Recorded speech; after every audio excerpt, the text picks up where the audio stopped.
வணக்கம் அன்பர்களே, வாங்க இன்னைக்கு முழு பச்சை பயிர்ல எப்படி தோசை செய்யலான்னு பார்க்கலாம். நான் முதல்ல 1/2 கப் பச்சை பயிர் எடுத்திருக்கேன்.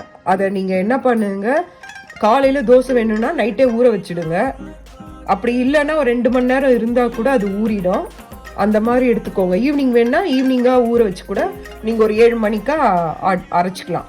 இப்போ இதை நான் ஊற வச்சு எடுத்துக்கிட்டேன். இந்த ஊற வச்சு எடுத்த பருப்புல ஒரு பச்சை மிளகாய் சேர்த்திருக்கேன், கொஞ்சம் இஞ்சி சேர்த்திருக்கேன், அப்புறம் ஒரு 1/2 ஸ்பூன் ஜீரகம் முழு ஜீரகம் சேர்த்திருக்கேன். அதுக்கப்புறம் 1 ஸ்பூன் தேங்காய் சேர்த்துக்கோங்க. இத மிக்சியில நல்லா கொரப்பா அரைச்சுக்கோங்க. உங்களுக்கு எப்படி பிடிக்குமோ அந்த மாதிரி இதை அரைச்சுக்கோங்க. ரொம்ப கொரன்னு வேண்டாம், ஓரளவுக்கு நல்லா அரைகிற மாதிரி ஆட்டி எடுத்துக்கோங்க. வாங்க காட்டுறேன். வாங்க, அந்த மாதிரி இருந்த முழு பயிரை நான் அரைச்சி விழுதா கொண்டு வந்துட்டேன். இப்ப என்ன பண்ணுங்க, உங்க வீட்டுல தோசை மாவோ இல்ல இட்லி மாவோ அரைச்சு வச்சிருப்பீங்க இல்லையா, அந்த மாவை நான் இதுல ஒரு 3 கரண்டி அளவுக்கு கொண்டு வந்திருக்கேன். அதுல அந்த மாவை இதுல சேர்த்துக்கோங்க. சேர்த்துட்டு கலக்கி பாருங்க. அந்த கிரீன் கலர் வரும்போது நிறுத்திடுங்க. அதிகமா போட்டா அப்புறமா மாவு தான் நிறைய இருக்கும். அதனால கலக்கி பாருங்க.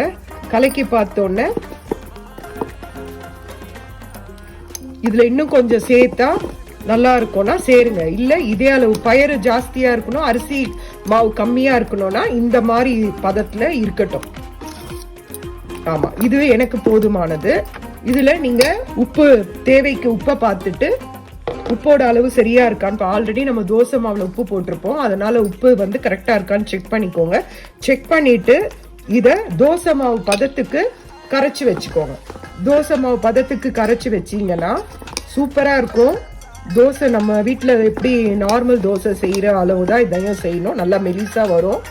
அதுக்கேத்த மாதிரி கரைச்சி வச்சுக்கோங்க. நல்லா டேஸ்டா இருக்கும். நீங்க செஞ்சு பார்த்துட்டு எப்படி இருக்குன்னு சொல்லுங்க. இது உடம்புக்கும் நல்லது. நார்மலா எப்பவுமே தோசைன்னு சாப்பிடுறதோட இந்த மாதிரி பயிர் வகைகளை யூஸ் பண்ணி அதுல தோசை பண்ணி சாப்பிடுறது ரொம்ப நல்லது. இதுல நான் ஏன் இஞ்சி ஜீராலாம் போட்டிருக்கேன்னா, உங்களுக்கு இது ஜீரண சக்திக்கு உபயோகமா இருக்கும். அதனாலதான் நான் இதுல இஞ்சியும் ஜீரகமும் போட்டிருக்கேன். அதனால உங்களுக்கு எந்த பிரச்சனையும் இருக்காது, ஜீரண பிரச்சனைலாம் இருக்காது. நல்ல ஜீரணமாயிடும். இந்த பாருங்க, இந்த மாதிரி தோசை மாவு பதத்துக்கு கரைச்சி வச்சீங்கன்னா நல்ல சூப்பரா மெலிசா தோசை வரும். இதுக்கு தொட்டுட்டு சாப்பிடணும்னு எந்த சைட் டிஷ்ஷும் தேவையில்லை. வெறுமனையும் சாப்பிடலாம், இல்ல ஊறுகாய் ஏதாவது வீட்டுல இருந்தாலும் சாப்பிடலாம். வேணும்ன்றவங்க தேங்காய் சட்னி வச்சு சாப்பிடலாம். நல்லா இருக்கும். செஞ்சு பாருங்க. பிடிச்சிருந்தா லைக் பண்ணுங்க, சப்ஸ்கிரைப் பண்ணுங்க. நன்றி, வணக்கம். பாருங்க, இதுதான் அந்த முழு பச்சை பருப்பு போட்டு உங்களுக்கு அரைச்சி காட்டினேன் இல்லைங்களா, அந்த தோசை தான் இது. தோசை பாருங்க, நல்லா மெலிசா இருக்கு பாருங்க. நான் இதை திருப்பி போட்டோன்னா திரும்பி காட்டுறேன்.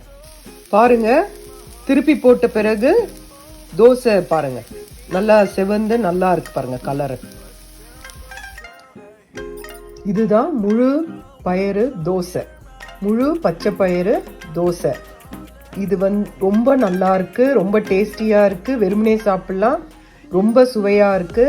உடல் ஆரோக்கியத்துக்கும் நல்லது. சுகர் இருக்கிறவங்களுக்கும் இது ரொம்ப நல்லது.